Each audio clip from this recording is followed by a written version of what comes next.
नमस्कार. आकाशवाणी औरंगाबाद केंद्राच्या दुपारी 1च्या बातमीपत्रात मी वैभवी जोशी आपलं स्वागत करते. मराठवाड्यात आज सकाळपासून 3 वेगवेगळ्या अपघातात 15 जणांचा मृत्यू झाला. यापैकी 2 अपघात बीड जिल्ह्यात तर 1 अपघात नांदेड जिल्ह्यात झाला. बीड जिल्ह्याच्या आष्टी तालुक्यात धानोरा इथं एका बसचा अपघात होऊन 12 जण जागीच ठार झाले. ही बस पुण्याहून लातूरला जात होती. बीड जिल्ह्यात गेवराई इथं दुसरा अपघात झाला. बोअरवेलची गाडी पलटी होऊन झालेल्या या अपघातात 2 जणांचा जागीच मृत्यू झाला तर 3 जण गंभीर जखमी असून यापैकी 2 जणांची प्रकृती अत्यवस्थ असल्याचं आमच्या वार्ताहरानं कळवलं आहे. नांदेड जिल्ह्यात कंधार रोहा रस्त्यावर एसटी बस आणि रिक्षाची धडक होऊन झालेल्या अपघातात एका मुलीचा जागीच मृत्यू झाला. आज सकाळी 7 वाजेच्या सुमारास हा अपघात झाला. पंढरपूर इथं चंद्रभागा नदीत पोहण्यासाठी गेलेल्या 4 बालकांचा नदीपात्रात बुडून मृत्यू झाला. अंदाजे 7 ते 8 वर्षे वयाची ही मुलं काल नदीत पोहण्यासाठी गेली असता ही दुर्घटना घडली.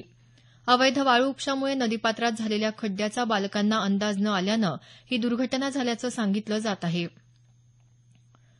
जम्मू काश्मीरमधल्या पूंछ जिल्ह्यात काल रात्री पाकिस्ताननं शस्त्रसंधीचं उल्लंघन करत कृष्णा घाटी सेक्टर इथं सीमारेषेवर गोळीबार केला. मनकोट, बलनोई, नांगी टेकरी परिसरात सीमेपलीकडून उखळी तोफांचा मारा करण्यात आला.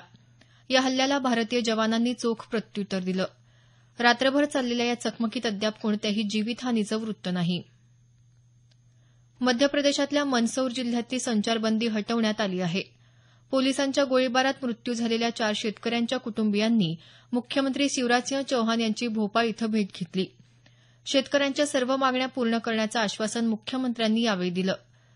चौहान यांनी राज्यात शांतता प्रस्थापित करण्यासाठी कालपासून बेमुदत उपोषण सुरू केलं आहे. शेतकऱ्यांच्या मागण्यांवर मंत्र्यांची उच्चाधिकार समिती आणि शेतकऱ्यांच्या सुकाणू समितीमध्ये आज चर्चा होणार आहे. मुंबईत सह्याद्री अतिथीगृहावर थोड्या वेळातच या चर्चेला सुरुवात होण्याची शक्यता आहे. या बैठकीच्या पार्श्वभूमीवर काल शेतकऱ्यांच्या सुकाणू समितीची बैठक झाली. शेतकऱ्यांच्या मागण्या पूर्ण होईपर्यंत आंदोलन सुरू राहणार असल्याचं खासदार राजू शेट्टी यांनी बैठकीनंतर वार्ताहरांशी बोलताना सांगितलं. शिवसेनेनं शेतकऱ्यांना ताकद देण्याचं काम केलं असल्याचं शिवसेना नेते संजय राऊत यांनी म्हटलं आहे. ते नाशिक इथं शिवसेनेच्या शिवसंपर्क अभियानात बोलत होते. शिवसंपर्क अभियान ही भविष्यातल्या मोठ्या बदलांची नांदी असल्याचं ते म्हणाले. शिवसंपर्क अभियान संपल्यानंतर शिवसेना पक्षप्रमुख उद्धव ठाकरे राज्याचा दौरा करणार आहेत. त्यानंतर मोठ्या लढ्याची सुरुवात होणार असल्याचं सांगत जुलै महिन्यात राजकीय भूकंप होणार असल्याचं ते म्हणाले.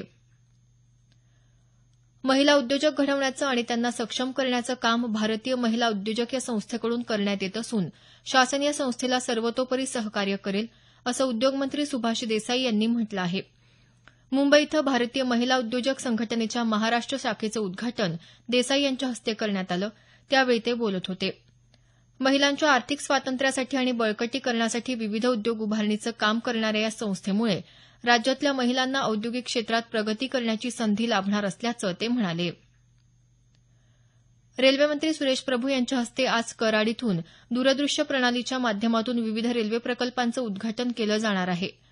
पुणे मिरज कोल्हापूर मार्गाचं विद्युतीकरण करार, पुण्यात घोरपडी इथल्या जलपुनर्निर्माण योजना देशाला समर्पित करणं, फलटण ते पंढरपूर आणि जेऊर ते आष्टी मार्गाचं अंतिम सर्वेक्षण करणं आदी कामांचा यात समावेश आहे.